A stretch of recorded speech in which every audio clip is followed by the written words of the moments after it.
दया सिंधु स्तवन करी मांगो वस्तु साथ।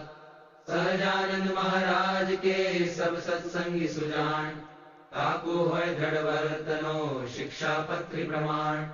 100 पत्री में अति बड़े नियम एकादश जोय, ताकि विक्ति करत हूँ सुलियो सब चित प्रोय। हिंसा न करनी जंतु की पर क्रियासन को त्याग, मांस न खावत मद्य को पीवत नहीं बड़ भाग। विधवा को स्पर्शत नहीं करत न आत्मघात, चोरी न करनी काहू की कलंक न कोई को लगात। निंदत नहीं कोई देव को बिन खपतो नहीं खात, विमुख जीव के वदन से कथा सुनी नहीं जात।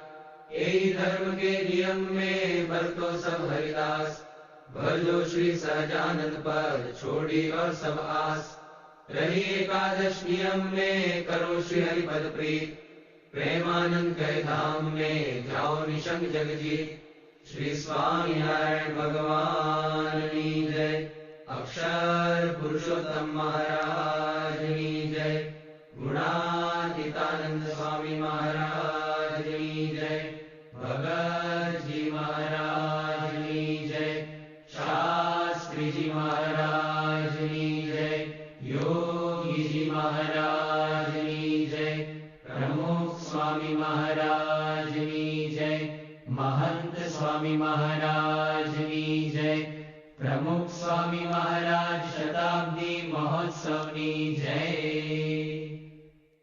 कृपा करो मुझ ऊपरे सुख निधि सहजानंद, गुण तमारा गाववा बुद्धि आप जो सुख कंद।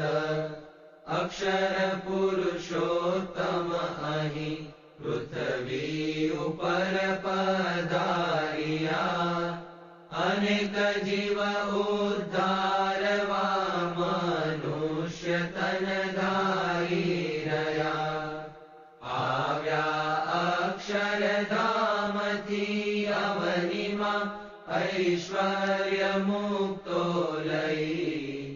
शोभे अक्षर साथ सुंदर छवि, लावण्य तेजोमयी। कर्ता दिव्य सदा रहे प्रगट जे, साकार सर्वोपरि। सहजानंद कृपाळुने नितनमु, सर्वावतारी हरि। जे छे अक्षरधाम दिव्य हरिनु, मुक्तो हरि ज्યાં वसे। माया पार करे अनंत जीवने, जे मोक्षनु द्वार छे। ब्रह्मांडो अणुतुल्य रोम दिसता, सेवे पर ब्रह्मने। हे मूलाक्षर मूर्तिने नमु सदा, गुणातीतानंदने। श्रीमन्निर्गुण मूर्ति सुंदर तनु, जे ज्ञान वार्ता कथे। जे सर्वज्ञ समस्त साधु गुण छे, माया थकी मुक्त छे। सर्वैश्वर्य की पूर्ण आश्रित जनों ना, दोष टाळे सदा। एवा प्रागजी भक्त राज गुरुने, प्रेमे नमु सर्वदा। जेनु नाम रट्या थकी मलिन संकल्पो समूळा गया। जेने शरण थया पछी भवतणा, फेरा विरागी गया। जेनु गान दशो दिशे हरिजनो, गाये अति हर्षति। एवा यज्ञ पुरुष दास तमने, पाये नमु प्रीत थी। वाणी अमृत थी भरी मधु समी, संजीवनी